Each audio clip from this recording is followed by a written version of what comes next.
Assalamualaikum, saya Muhammad Nabil Haris. Saya nak bincang sikit mengenai pengurusan emosi. Bila kita sebut pasal emosi, marah, sedih, tapi sebenarnya gembira, teruja pun tergolong juga dalam emosi. Tapi bagaimana dengan kemurungan? Itu adalah salah satu kesan daripada emosi yang terlampau. Tapi apa yang buat kita jadi emosi ni sebenarnya? Selalunya emosi ni berkait dengan tekanan lah ataupun stres. Bila kita stres ni, kita jadi nak marah kan, rasa nak mengamuk, menangis. Sebab apa? Bila kita dah rasa terbeban dengan stres tu, kita akan jadi nak menangis. Jangan keliru pula dengan kemurungan. Kemurungan ni dikategorikan sebagai penyakit dan dia ada dia punya tahap-tahap dia. Ada tahap yang rendah, ada tahap sederhana dan juga ada tahap yang parah. Pada tahap yang rendah kita masih boleh kawal lah dengan pengambilan ubat, sesi kaunseling. Tapi sampai je pada tahap yang kritikal ni, memang susah nak dibendung. Sampaikan ada suara-suara mistik, suruh bunuh diri, suruh sakitkan diri sendiri, ambil pisau dan sebagainya. Itu adalah kemurungan.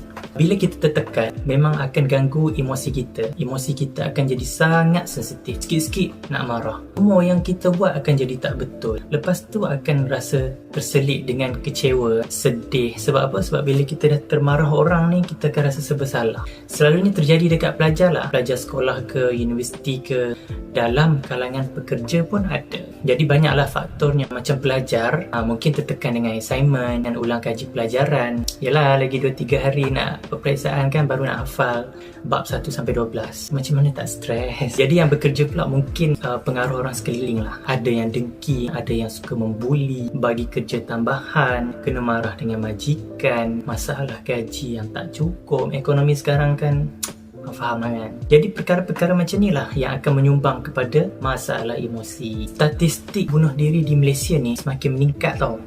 Berdasarkan panggilan yang diterima oleh Jabatan Bomba dan Penyelamat Malaysia, setiap negeri walaupun sikit mesti ada kes-kes cubaan untuk membunuh diri. Nampak tak macam mana kesan bila kita tak dapat nak kawal emosi? Ada satu kes berusia 22 tahun, seorang perempuan lah. Kisahnya dia ni alami sakit kepala yang sangat-sangat lah. Stres belajar kan. Dan selepas daripada tu dia meninggal dunia. Seorang pelajar Universiti Teknologi Mara UiTM Jangka Pahang meninggal dunia selepas mengadu sakit kepala dan tidak sedarkan diri. Airham kerap tidak tidur hingga lewat pagi untuk mengulang kaji pelajaran bagi menghadapi peperiksaan akhir semester dan bermain permainan video dalam talian. Menurut Muhammad Ruzaini, anak keduanya itu meninggal dunia akibat pendarahan di bahagian kepala. Untuk rekod, Airham adalah seorang pelajar yang cemerlang yang mendapat anugerah dekan semester 1 lalu.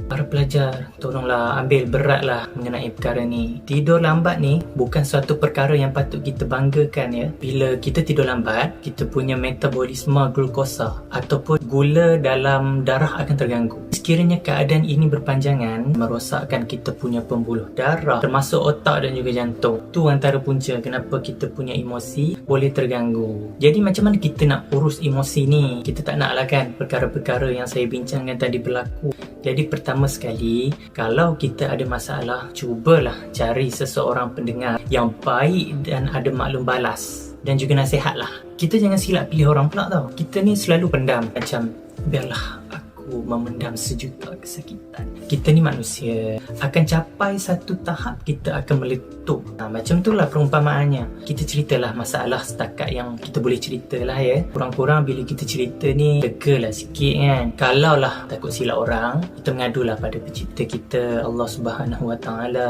Allah ni maha mendengar. Memanglah kita tak nampak secara fizikal, tapi Allah itu ada. Kena ingat tu, sebenarnya Allah tu rindu sangat dengan kita punya rintihan, tangisan. Kita kusyuk betul-betul lah kita mengadu pada Allah ni dari hati ya, daripada hati kita ni. Memang kita akan rasa lega. Cubalah buat. Yang keduanya, cubalah untuk dapatkan rehat yang cukup. Sekurang-kurangnya tidur untuk beberapa jam supaya dapat balik tenaga kita tu. Jangan sampai tak tidur seharian. Itu satu amalan yang tak bagus. Dalam Islam pun ada waktu yang disunatkan untuk kita tidur lah. Jadi ada juga waktu yang tidak digalakkan untuk tidur. Nampak tak? Tidur pun penting. Jangan terlebih tidur pula. Yang ketiga, kita lakukanlah aktiviti bersenam pada waktu petang ataupun pada bila lah yang korang lapang. Macam jogging ke, workout ke, lompat bintang dan sebagainya. Sekurang-kurangnya bila kita boleh panaskan badan, boleh keluarkan sikit peluh, kita akan merembeskan satu hormon ni tau. Bukan satu lah, kita akan merembeskan hormon endorfin, dopamin dan juga serotonin. Bila semua hormon ni dirembeskan, dia akan mengaktifkan kita punya mood gembira tau. Itu pentingnya bersenam selain daripada kuruskan badan. Yang keempat, jaga kita punya mentality. Kita jangan set dekat otak kalau berada dalam emosi je mesti nak kena marah-marah, kena tengking-tengking. Kita kena fikir juga perasaan orang lain kan. Bukan kita je ada masalah, orang lain pun ada masalah juga. Jangan nak libatkan perasaan orang lain. Kita kena jadi profesional. Kalau kita marah dekat sesuatu tu, kita marah dekat sesuatu tu je.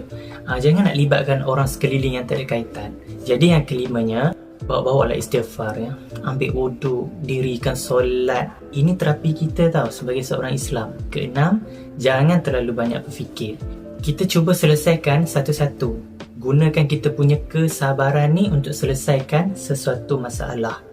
Kalau kita nak tekankan diri kita ni untuk semua masalah tu selesai dalam masa yang sama, memang kita akan jadi sangat emosi.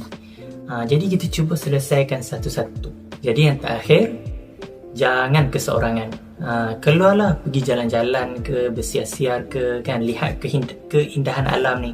Bila kita duduk sorang-sorang dalam keadaan yang emosi, percayalah, kita akan jadi kurang keyakinan, kita akan jadi lemau, tak bersemangat dan sebagainya. Kita tak naklah macam tu kan. Jadi sebagai seorang manusia ni, kita semua akan diuji. Kita tak akan boleh lari walaupun sikit. Kita akan diuji. Itu tanda Allah sayang dekat kita. Sebab tu kita jangan merungut pula, kenapa saya diuji macam ni. Cumanya kita kena tahulah teknik yang betul dalam menguruskan emosi kita ni, supaya kita jadi macam tak terlalu berlebihan lah bila kita beremosi ni.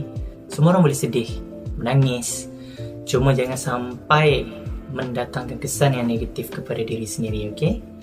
Jadi itu sahaja daripada saya. Terima kasih.